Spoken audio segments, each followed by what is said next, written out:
Hi guys, good morning, good afternoon, and good evening. This is Chef Bor again. Ito na, niluto ko. Sisig to eh. Sisig daw sabi niya. Sisig, ginawa namin. Sisig. Tapos yung buntot. Tapos ito para sa sauté chicken to. Parang minudo. Yan. Tapos ito yung paborito namin. Yan. Nilagang. Sinigang na pata ng baboy. Oh. Sarap ng ulam. Pwede ko nang iulam yan ng 3 days. Di ba?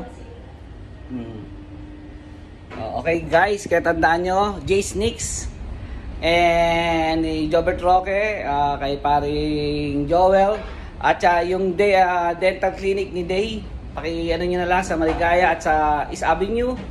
Tapos shoutout ako din kay paring Joel at kay paring Gemma, may tindahan sila sa taas ng simbahan. Man King sa mga pagkain, tapos yung kalyes sa Sano Kalye, mga kainin nyo yung mga masasarap yan. Maraming salamat, basta lagi kayo magdadasal every day, every night, and every evening. Thank you very much. Good luck guys.